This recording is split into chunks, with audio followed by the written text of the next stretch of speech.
का हमारा जो टॉपिक है वो है शुष्क भूमि कृषि। तो चलिए शुरू करते हैं। क्वेश्चन नंबर पहला है क्वेश्चन नंबर पहला है शुष्क खेती के लिए उपयुक्त फसल।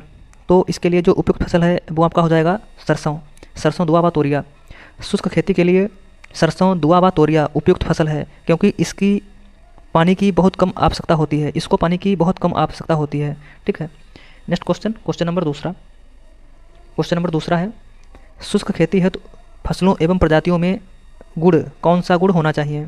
तो कौन सा गुण होना चाहिए, फसल ऐसी होनी चाहिए जिसकी अवधि जो है कम होनी होनी चाहिए और जिसकी जो है जड़ें गहरी एवं विभाजित हों और शीघ्र पकने वाली हो।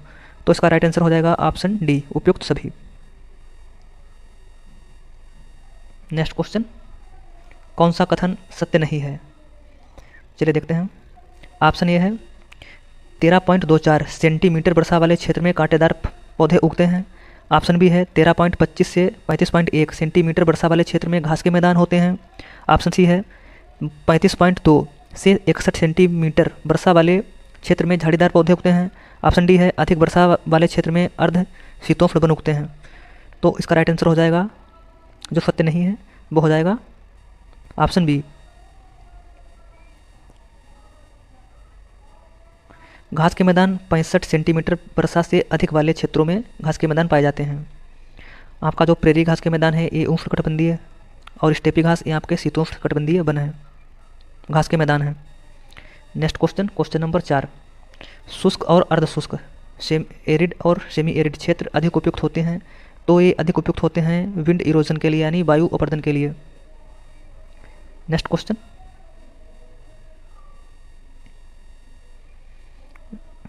क्वेश्चन नंबर 5, यदि वार्षिक वर्षा 750 मिलीमीटर से कम हो तो संपन्न होने वाली कृषि पद्धति को जाना जाता है। तो इसे कहते हैं शुष्क खेती। 750 मिलीमीटर से कम वर्षा वाली होने की दशा में शुष्क खेती यानी ड्राई फार्मिंग होती है, और 750 से 1150 मिलीमीटर के मध्य वर्षा होती है तो वहाँ होती है ड्राई लैंड फार्मिंग यानी शुष्क भूमि खेती। और 1150 से अधिक 1150 mm से अधिक वर्षा जहाँ होती है तो वर्षा प्रधान या बाढ़ जो है रेनफेड फार्मिंग कहते हैं। नेक्स्ट क्वेश्चन, क्वेश्चन नंबर 6, शुष्क भूमि में कृषि के लिए निम्नलिखित में से कौन उपयुक्त है। तो शुष्क भूमि में कृषि के लिए उपयुक्त होता है उड़द। उड़द ज़्यादा कठोर होने के कारण शुष्क भूमि हेतु सबसे उपयुक्त होगा। नेक्स्ट क्वेश्चन, क्वेश्चन नंबर 7, शुष्क खेती में एल्केनिल सक्सिनिक अम्ल का प्रयोग पौधों की वृद्धि में सहायक होकर उन्हें सूखे से बचाता है, क्योंकि ऑप्शन ए है या स्टोमेटा के ऊपर एक परत बनाता है। ऑप्शन बी है कोशिकाओं की भित्तियों में पानी की पारगम्यता। ऑप्शन सी है स्टोमेटा के खुलने और बंद होने की क्रिया को नियंत्रित करता है। ऑप्शन डी है उपयुक्त सभी। तो इसका राइट आंसर हो जाएगा ऑप्शन सी, स्टोमेटा के खुलने एवं बंद होने की क्रिया को नियंत्रित करता है। शुष्क खेती में प्रायः पौधों के एल्केनिल और सक्सिनिक अम्ल का प्रयोग करते हैं, जो पत्तियों की रंध्रों को नियंत्रित कर वाष्पोत्सर्जन कम करके जल को संरक्षित करता है, जिससे यह अम्ल पौधों को सूखने से बचाता है। Next question, question number 8, Bharat में लगभग 142 मिलियन हेक्टेयर भूमि आती है। तो ये आती है कृषि क्षेत्र में। Right answer option A. Next question, question number 9, सेब के अनुसार ग्रेड का आकार कितने इंच व्यास का ठीक माना जाता है। ऑप्शन ए है 5 से 6 इंच व्यास का। ऑप्शन बी है 2 इंच व्यास का। ऑप्शन सी है 4 इंच। ऑप्शन डी है 3 इंच व्यास का। तो इसका राइट आंसर हो जाएगा ऑप्शन सी। नेक्स्ट क्वेश्चन है क्वेश्चन नंबर 17, शुष्क भूमि में वाष्पोत्सर्जन को निम्न में से किसके द्वारा कम किया जा सकता है। ऑप्शन ए है पलवार। ऑप्शन बी है एंटी ट्रांसपीरेंट्स। ऑप्शन सी है विंड ब्रेक। ऑप्शन डी है उपयुक्त सभी। तो इसका राइट आंसर हो जाएगा ऑप्शन डी, यानी उपयुक्त सभी। शुष्क भूमि में शुष्क कृषि में वाष्पोत्सर्जन को कम करने के लिए आप पलवार को प्रयोग कर सकते हैं, एंटी ट्रांसपेरेंट्स का प्रयोग कर सकते हैं और विंड ब्रेक का भी प्रयोग कर सकते हैं, यानी राइट आंसर इसका ऑप्शन डी हो जाएगा। नेक्स्ट क्वेश्चन, पानी की कमी होने पर लंबी अवधि तक पौधों के जीवित रहने की क्षमता को क्या कहते हैं। ऑप्शन ए है सूखा प्रतिरोधी, ऑप्शन बी है सूखा त्यागना, ऑप्शन सी है सूखा मुक्त होना, ऑप्शन डी है सूखा सहनशीलता। तो इसका राइट आंसर हो जाएगा ऑप्शन ए, सूखा प्रतिरोधी।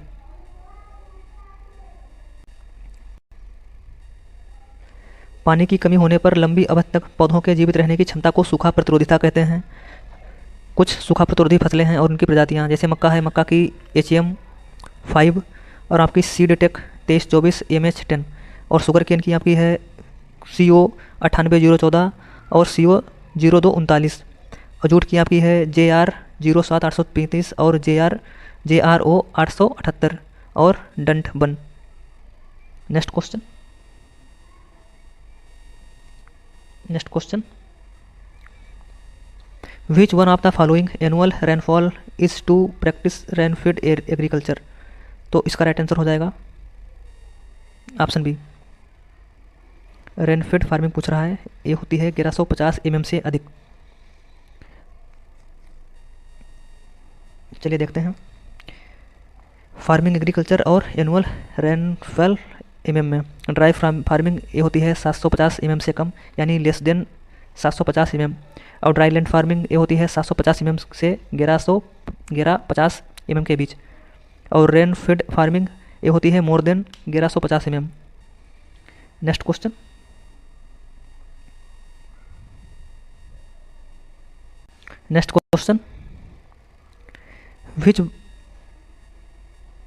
विच one of the following farming system receive average annual rainfall more than 1150 mm। तो इसको कहते हैं रेनफीड फार्मिंग, यानी इसका राइट आंसर हो जाएगा ऑप्शन डी, ये गलत लिखा है, ठीक है, ये यहाँ होगा rainfed farming. Next question,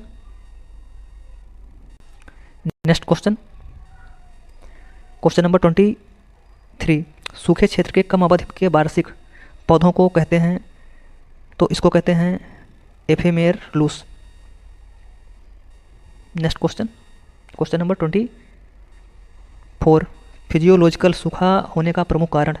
option A है वार्षिक औसत का ET से कम होना, annual average rainfall is less than ET, B है औसत, ऑप्शन बी है average rainfall is less than normal rainfall, option C है low humidity and high wind velocity, option D है higher osmotic pressures of soil solution. तो इसका right answer हो जाएगा option D, मृदा के घोल का ऑस्मेटिक दाब अधिक होना। ये आपका RPSC AO 2015 में पूछा गया है। नेक्स्ट क्वेश्चन नंबर 25, दियारा भूमि में किन सब्जियों की खेती से संबंधित है।